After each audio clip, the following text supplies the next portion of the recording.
Ah, du Shein. À l'odeur, on sent que ça a été vachement porté. Figure du don solidaire en France depuis plusieurs décennies, Emmaüs est aujourd'hui menacé par la fast fashion.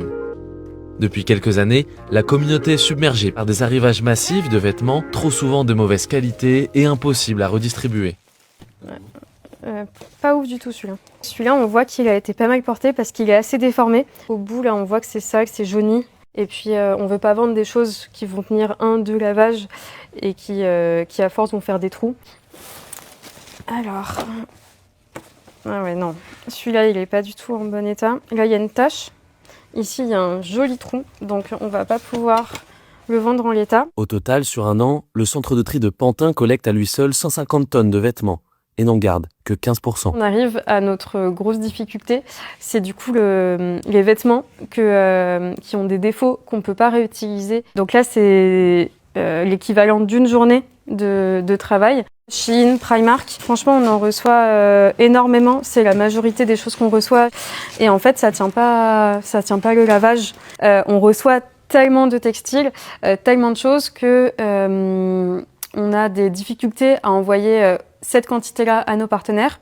Pour bien comprendre la menace que représente la fast fashion pour Emmaüs, il faut se rendre à quelques kilomètres du centre de tri. On a cet espace qui est un espace un peu particulier, qui est un espace d'apport volontaire. Donc là, les donateurs, le grand public, peuvent venir ici déposer leurs éventuels dons. Aujourd'hui, c'est un petit peu particulier parce que l'endroit est fermé pour les vacances et du coup, on en profite pour gérer un flux qui est un peu exceptionnel ces derniers temps, qui est un peu cette montagne de textiles ici.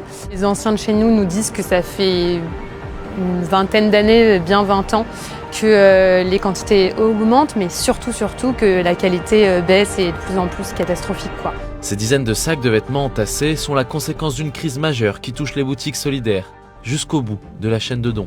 Notre plus gros problème, c'est plus sur l'après et en effet, que faire de tout ce stock qu'on n'arrive pas à réemployer en fait. Car même les relais partenaires d'Emmaüs, censés trouver un point de chute aux pièces invendables, refusent d'absorber autant de textiles de mauvaise qualité, eux qui pâtissent déjà de l'instabilité géopolitique. Là, le relais du coup, un peu en contestation et pour montrer aussi l'ampleur du problème, il y a un peu moins de 2 semaines, a stoppé ses collectes. Et du coup là, pour vous montrer un peu l'ampleur en fait des quantités, c'est 2 semaines de quantités que d'habitude on envoie nous au relais. On dit qu'il y a à peu près par habitant en France par an 42 vêtements de neufs qui sont mis sur le marché. Donc c'est quand même énorme par habitant. Le vrai sujet étant le début de la chaîne, quoi, parce que forcément on n'arrivera jamais à réguler et à bien traiter la fin de la chaîne si on est toujours dans le plus de consommation, toujours dans le plus de production, quoi.